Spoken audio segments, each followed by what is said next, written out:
Classificação indicativa. Livre para todos os públicos.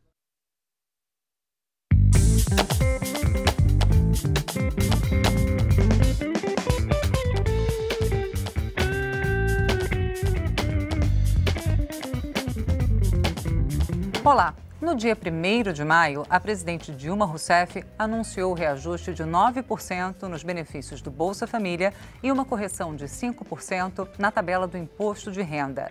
As medidas fazem parte do que está sendo chamado de pacote de bondades, ações tomadas pela presidente nos dias entre a votação na Câmara dos Deputados da admissibilidade do impeachment e a decisão no Senado sobre a abertura ou não do processo. É sobre isso que eu converso nesta edição do Brasil em Debate com os deputados Benjamin Maranhão, do Solidariedade da Paraíba, e Zé Geraldo, do PT do Pará. Eu sou Fabiana Mello e o Brasil em Debate é uma produção da TV Câmara e da Rádio Câmara. Deputados, obrigada pela presença aqui na TV Câmara. Eu gostaria de iniciar perguntando qual a opinião do senhor deputado Benjamin Maranhão sobre essas medidas anunciadas, não apenas no dia 1º de maio, como as outras, tanto nos dias que antecederam o 1º de maio e nos dias seguintes. Em relação ao reajuste do Bolsa Família, eu acho que é uma medida que, apesar de incoerente, porque o Tesouro Nacional, na mesma semana que a presidente anunciou o reajuste, já falava que não havia espaço fiscal para que isso fosse adotado. Ao mesmo tempo, nós temos que levar em conta que o governo, há pouco tempo atrás, apresentou o PLN número 1, que trata do reajuste da meta fiscal do país, prevendo um déficit de 96,6 bilhões de reais. O que o governo tem que explicar é de onde sairá esse dinheiro. Havia orçamento previsto, realmente, um crescimento do orçamento. Mas de onde virão esses 2 bilhões a mais para pagar esse reajuste do Bolsa Família? Por outro lado, nós entendemos que isso é necessário e é uma medida que nós vamos defender como oposição ao atual governo e num futuro governo que logo irá se instalar. Nós precisamos fazer esse reajuste porque quem mais sofreu durante esses anos de inflação galopante e aumento dos preços foi justamente aqueles que mais precisavam. Aumentos de produtos essenciais, como o gás de cozinha, a energia elétrica, os alimentos. Se você pega a cesta básica, ela teve um aumento muito superior a qualquer reajuste que está sendo feito em relação à questão do Bolsa Família. Então é algo que tem que ser enfrentado por qualquer governo. Como também nós temos que encontrar mecanismos que venham a melhorar a forma de execução do programa, mecanismo de melhor controle, mecanismo de melhor aproveitamento, inclusive, isso aí eu me associo ao senador Cristóvão Buarque, na necessidade de que nós tenhamos um mecanismo do que o Bolsa Família seja voltado para a educação como era a ideia original. Ele tem que ser um programa que garanta que as pessoas não passam fome, mas ao mesmo tempo que gera uma emancipação. E você só consegue livrar as pessoas da pobreza através da educação. Infelizmente, o programa, nos moldes que aí está, não consegue fazer que haja uma maior cobrança das pessoas para a manutenção dos filhos na escola, um melhor acompanhamento, mais igualdade, que ainda existem pessoas que não precisam, que estão tirando daqueles que necessitam receber, até para que possamos avançar na quantidade do recurso e na qualidade do gasto, chegando ao maior número de famílias realmente necessitadas e que essas famílias tenham todo um apoio, não só voltado para a questão da fome, mas principalmente da emancipação, para que os filhos frequentem melhor a escola, principalmente no ensino fundamental, e tenhamos um crescimento disso. Como eu disse antes, é uma incoerência. Há poucos dias da votação do seu afastamento da presidente, nós vemos uma medida ser tomada dessa forma para outro governo pagar, porque só vai ser em junho. Em relação à tabela do imposto de renda, eu creio que é uma coisa que nós, como Partido Solidariedade, defendemos isso há muito tempo. A defasagem do imposto da tabela do imposto de renda da pessoa física não é certamente de 5%, é mais de 73%. Nós estamos debatendo isso, inclusive, na medida provisória 703. Existe uma emenda do Solidariedade que luta por um reajuste de 8%, mas, logicamente, baseado em estudos em relação à viabilidade diante de um quadro fiscal tenebroso que o país enfrenta. Obrigada, deputado Benjamin Maranhão. Deputado Zé Geraldo, eu queria primeiro que o senhor comentasse a questão do Bolsa Família. Quando técnicos do governo, do Tesouro Nacional, haviam manifestado não haver recursos orçamentários para esse reajuste. Bom, primeiro que esses recursos já estão garantidos no orçamento. Eu creio que hoje nenhum governador, nenhum prefeito, nenhum presidente da República, ele pode agir mais de forma irresponsável e sair propondo políticas, né, que venha a criar problemas para o próprio governante. Então, a presidenta Dilma é uma presidenta muito séria, muito equilibrada, muito inteligente. Infelizmente, está sendo afastada, né, por um golpe, né, por uma falta de compreensão, né, da Câmara e do Senado, porque, na verdade, é a Câmara e o Senado que vai viabilizar o golpe, se concretizar o afastamento no dia 11, né, que é a primeira etapa no Senado, depois virá a segunda, que é o julgamento. Mas a presidenta, ela tem esses programas como programas que ela nunca abriu mão, ela sempre lutou por eles, né? E esse reajuste, você percebe que o próprio meu colega parlamentar falou de uma inflação, falou do gás, falou do pão, o leite, né? Produtos que esse cidadão e essa cidadã compra lá na sua cidadezinha. Ninguém recebe o Bolsa Família para ir na capital ou em outra cidade e comprar o supérfluo, mas sim para comprar lá na quitandazinha, lá na farmácia da sua cidade, na sua esquina, aqueles gêneros de primeira necessidade. Então isso não é um pacote de bondade, isso é uma política de Estado, que a presidenta Dilma soube conduzir o presidente Lula, porque iniciou com o presidente Lula. É uma transferência de renda, sim, para os mais necessitados. E por onde eu tenho passado, e olha que eu sou de um estado que existe um grande número de famílias, de pessoas, de crianças que são beneficiados por essa política, que as crianças estão indo sim na escola, e estão indo mais na escola até por conta de outros programas, né, que o governo também incentivou, criou, como o transporte escolar, né, que as prefeituras não recebiam ônibus escolar, não recebiam barcos, não recebia lanche, hoje recebe. E eu creio que este reajuste veio na hora certa e tinha que ser dado pela presidenta da República em um momento que, mesmo que ela não tivesse uma previsão de ser afastada, ela faria da mesma forma, como vai fazer o lançamento do Plano Safra. Mas, desculpa só reforçar isso, a presidente não havia em janeiro vetado um reajuste para o Bolsa Família para 2016, justamente por não haver recursos no orçamento? Veja bem, mas de janeiro para maio, nós temos uma previsão orçamentária, inclusive, diferente. Mas a situação não piorou, inclusive, com o último mês de... Não. A expectativa de arrecadação nossa no país, ela começa a melhorar. Os golpistas sabem muito bem que 2017 e 2018, a situação do Brasil vai estar melhor. A própria inflação já diminuiu, a própria energia elétrica, né, ela já saiu daquela tarifa vermelha. Por quê? Porque os reservatórios começaram a encher, Belo Monte começou a produzir energia. A presidenta Dilma vai, nesta quinta-feira, nessa semana, em Altamira, inaugurar a maior hidroelétrica do Brasil, que durante 30 anos ficaram em estudo e nunca saiu do papel, e ela, com a sua capacidade como ministra na época, né, de Minas e Energia, o presidente Lula, e agora como presidente da República, colocou essa hidrelétrica em funcionamento com as primeiras turbinas já fornecendo energia para 17 estados do Brasil. Portanto, essa catástrofe, né, que a oposição está criando, de que o Brasil é um país que faliu, que tudo acabou, tudo isso é balela, tudo isso é papo furado. Então, o que cabe àqueles que estão aí querendo tomar posse do governo de forma inconstitucional é exatamente garantir esses programas, e esse que é um dos maiores programas reconhecido mundialmente, e fazer com que ele possa continuar existindo e possa continuar tendo os reajustes quando for necessário. E com certeza, esses programas foram mantidos pela presidente da República, né? Diante da crise, diante das dificuldades, houve cortes em outras políticas, mas os programas sociais, como esse, por exemplo, que eu considero um dos mais importantes, foi mantido pela presidenta, e nada mais justo do que ela anunciar esse reajuste. Infelizmente, obrigada, deputado Zé Geraldo. Eu vou passar para o senhor, deputado Benjamin Maranhão. Eu acho que a verdade tem que se impor. Nós vivemos num país com 11 milhões de desempregados. Nós vivemos num país em que as empresas, principalmente as pequenas, estão fechando dia a dia. Se você andar nas ruas do Brasil, você vai ver essa realidade nua e crua. Você vai ver os municípios brasileiros no estado de pré-falência ou outros falidos, porque as receitas estão caindo. Você vê os estados em dificuldades porque as receitas estão caindo.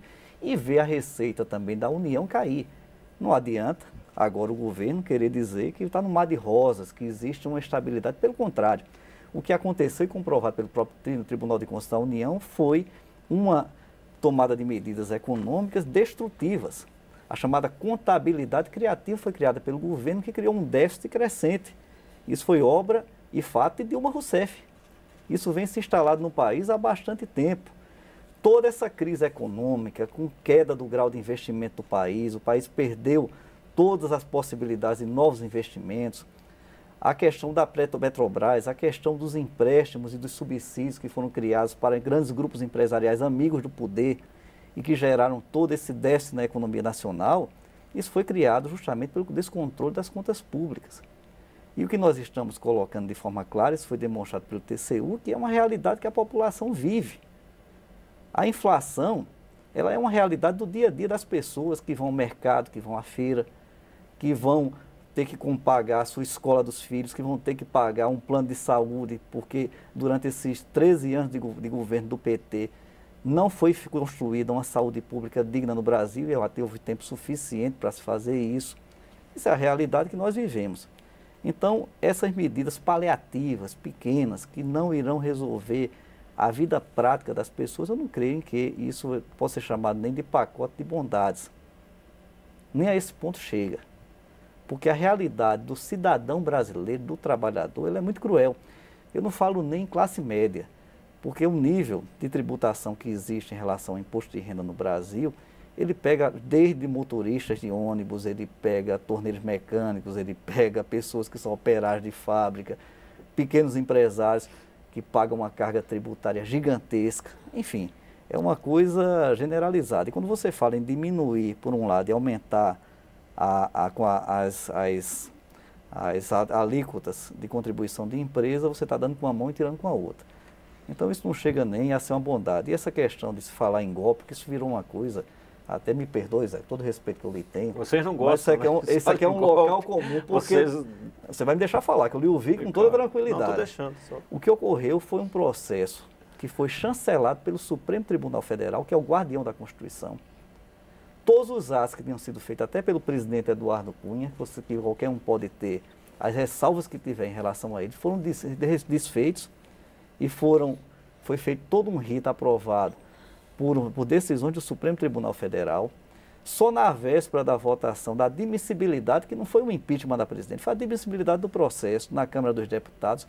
Foram 5 ações movidas pela AGU, que foram derrubadas pela unanimidade dos ministros do Supremo Tribunal Federal, uma maioria de 367 votos parlamentares. Como é que um governo tem condição de governabilidade tendo 130 votos na Câmara dos Deputados?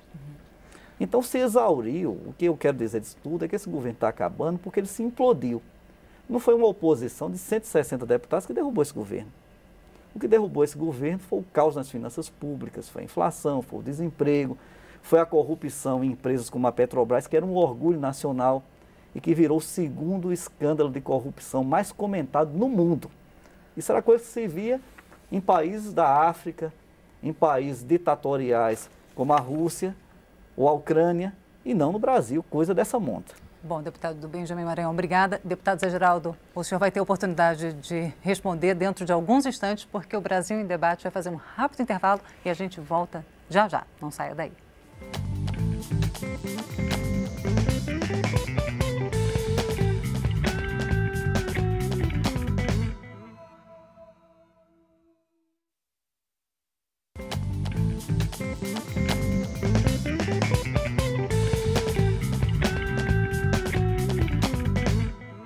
Estamos de volta com o Brasil em Debate. Eu sou Fabiana Mello e hoje estamos discutindo as medidas anunciadas pela presidente Dilma Rousseff no 1º de maio. Os deputados que participam deste programa são Benjamin Maranhão, do Solidariedade da Paraíba, e Zé Geraldo, do PT do Pará. Deputado Zé Geraldo, eu queria que o senhor respondesse os comentários do deputado Benjamin Maranhão. Agora, antes eu queria mencionar que uma reportagem da EBC, da Agência Brasil, fala que a queda na arrecadação decorrente da crise econômica levou o governo central a registrar o 2º maior déficit primário mensal da história em fevereiro, um resultado negativo de 25 bilhões de reais. Ou seja, na verdade, e há uma teoria de que a redução da energia elétrica, do valor da energia elétrica e a adoção da bandeira verde, na verdade, não seria uma redução do consumo das famílias, seria decorrente justamente da redução da produção das indústrias, ou seja, decorrente da crise econômica também, nós estaríamos consumindo menos energia.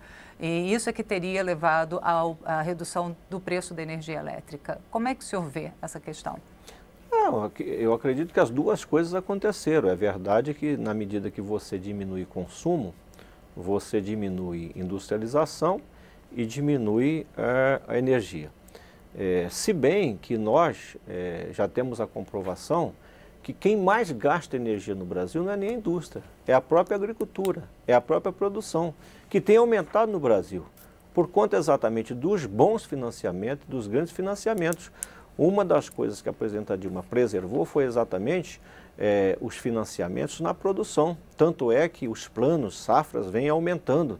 Você percebe que no final do governo Fernando Henrique, o Pronaf, né, o Plano Safra, não chegava a 3 bilhões e o último foi de 22 bilhões. Portanto, o Brasil passou a produzir no campo, o Brasil passou a ter irrigação. Você pega estados hoje que praticamente todas as propriedades rurais, elas trabalham com irrigação, com alto consumo de energia, né?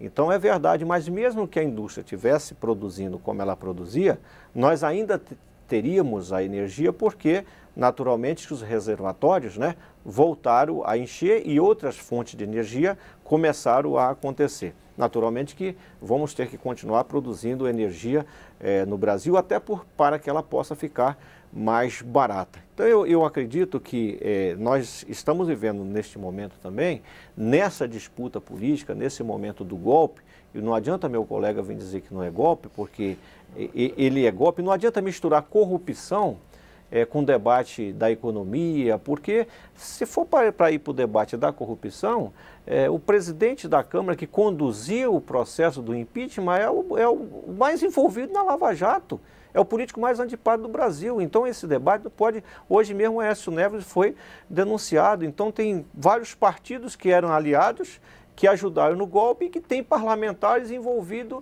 na Petrobras, no desvio, na corrupção, estão citados nas listas. Desculpa, né? deputado Zé Geraldo, o senador Aécio Neves foi aberto inquérito. Aberto inquérito, exatamente. O senhor disse que ele foi denunciado, assim, porque foram abertos mas é um caminho, quando o procurador, pelo contrário, a partir de Furna, né? Mas eu não quero não falei no Aécio, porque eu estou falando de lideranças de vários partidos que se envolveram devido à questão do financiamento das campanhas. Não sei, porque, agora, só porque, desculpa, é porque o senhor falou denúncia e foram abertos inquéritos contra o ministro da Secretaria de Comunicação Social da Presidência da República, Edinho Araújo, o senador Aécio Neves, o presidente da Câmara, Eduardo Cunha, o do Senado, Renan Calheiros, também não foi? Renan já assim, é porque foram vários, não é mesmo? Vários. Não, o que eu quero dizer é o seguinte, se você for ver aqui na Câmara dos Deputados, você tem um grande número de parlamentares que hoje, diretamente ou indiretamente,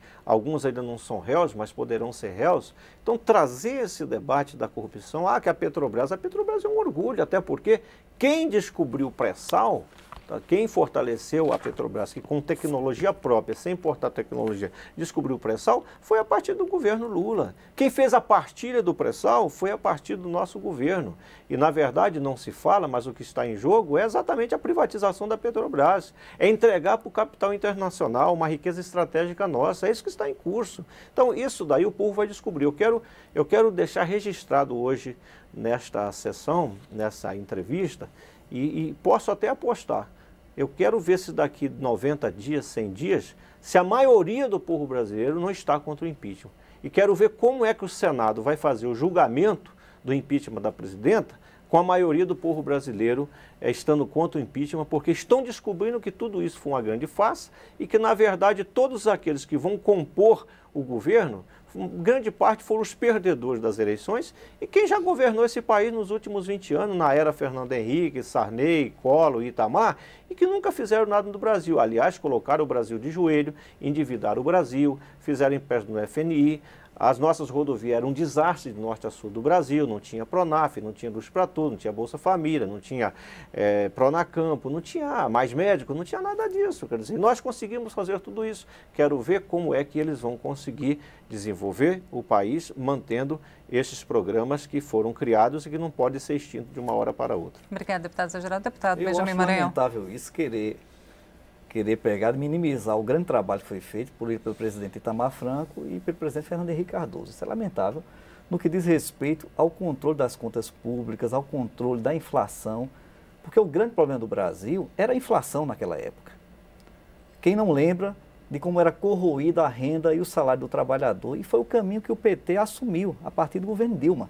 Eu faço aqui até uma ressalva do presidente Lula, que no seu primeiro governo ele manteve o equilíbrio das contas públicas como forma de manter um crescimento sustentável do país. Depois isso foi abandonado. Não sei por quais motivos se criou a chamada contabilidade criativa, depois batizada pelo TCU de contabilidade destrutiva, que fez com que esse déficit primário fosse crescendo mês a mês, ano a ano. E se chegasse a uma situação econômica do país como está, não adianta se querer maquiar as coisas, porque a verdade ela sempre termina prevalecendo. O mercado ele termina se impondo. O mercado se impõe através de números como esse, de inflação, de desemprego, de falta de confiabilidade para os investidores do país, de sofrimento generalizado da população. De que adianta existir um programa como Bolsa Família, que nós lutamos para manter esse programa, porque ele é necessário, principalmente no norte e nordeste do país, nas áreas onde existe ainda bolsões de pobreza, quando o desemprego campeia. Você chegar hoje em dia na construção civil, na indústria, na própria agricultura, que já está sofrendo os efeitos da crise, e essa questão da energia elétrica, se dizer que a agricultura é o principal consumidor do Brasil, mas pela excelência dos nossos produtores. É pela nossa dimensão continental de país, é pelo trabalho que está feito pelos agricultores por si só. São as pessoas que vão desbravando fronteiras, como no Piauí, como na Bahia, como no Maranhão, como aqui no centro-oeste do país, essa agricultura crescendo, como no Pará. Essas pessoas é que fizeram essa agricultura do Brasil ser tão forte. Mas nós não queremos só isso para o país, nós queremos que o Brasil seja uma gigantesca fazenda. Nós não queremos que o país volte ao que era antes de Juscelino Kubitschek, que era um país que vivia das exportações agrícolas. O país não pode viver dessa forma, porque fica refém dos mercados internacionais, fica refém do preço das commodities, fica refém do preço da vontade dos chineses ou da comunidade europeia ou dos Estados Unidos de pegarem e importarem esse ou aquele produto. O que nós queremos é um país desenvolvido, nós queremos que a indústria seja forte do país e acontecer um desmonte da indústria nacional. Em relação à Petrobras, isso aí eu sei falar, porque como presidente da Comissão de Trabalho, nós fizemos durante o ano de 2015 uma série de viagens voltadas para as obras paralisadas da Petrobras. Nós estivemos no Ceará, onde vimos um desperdício gigantesco de dinheiro, mais de 800 milhões, numa prometida refinaria Premium. Estivemos no Maranhão, onde existe um aterro e uma drenagem, onde foi gasto 2 bilhões de reais, isso jogado fora. Estivemos encharqueados no Rio Grande do Sul e no Porto de Rio Grande, onde nós vimos dezenas de empresas quebradas, empresas sólidas até a Petrobras chegar lá, e que prometeu que ali ia ser construído um grande polo naval, que depois foi abandonado. Nós vimos a situação das pessoas em Suape, onde foi vendida uma ilusão de que existia um polo naval, onde realmente como foram instalados 2 estaleiros, e que depois isso foi completamente paralisado. E da refinaria Abreu e Lima de mais de 40 bilhões de dólares sendo gastos lá, que depois se descobriu que isso foi muito mais do que o dobro do que foi feito pela Índia para construir uma refinaria do mesmo porte. Nós vimos isso na Compes, no Rio de Janeiro, onde Itaboraí, o município está falido, com a paralisação das obras que foram cantadas como um grande desenvolvimento do país e de crescimento. Hoje em dia a Petrobras, nós temos que falar disso, porque ela impacta diretamente a economia nacional. São 300 bilhões de dólares de endividamento, mais de 40 bilhões de reais desviados. Não é coisa de pouca monta, não. É uma quantidade de recursos que está fazendo falta na saúde, na educação do país. E por que nós falamos nisso? Porque não é algo que esteja solto no ar, não é algo intangível, não. É algo concreto que está afetando diretamente a vida das pessoas. Nós temos no Brasil a gasolina, deputado, mais cara do mundo. O barril do petróleo a $30 eu preciso e a gasolina galopando. Desculpe interrompê-lo, mas eu preciso passar para o deputado Zé Geraldo, porque o nosso tempo está chegando ao fim. Deputado Zé Geraldo. Não, eu não quero dizer que nós não tenhamos crise em alguns setores. A Petrobras, por exemplo, quando a presidenta Dilma fazia a campanha para sua reeleição, um barril de petróleo custava mais de 145, hoje está 45. Então é normal, em qualquer situação, um produtor que vende um saco de soja a R$45, monta toda uma estrutura, faz seu planejamento, daqui a pouco esse saco de soja despenca para R$10, que não é o caso do Brasil, que tem uns 10 anos que vem equilibrado subindo. A agricultura é potencial, não é por iniciativa própria, porque os governos nossos deram subsídio, deram financiamento. Essas esplanadas vivia cheia de tratoraços o ano inteiro antes do governo Lula. De lá para cá tem tratoraço, mas é no campo. O cidadão compra uma coletadeira que vale mais de R$1 milhão e ele paga tranquilamente sem correr o risco do banco tomar isso dele.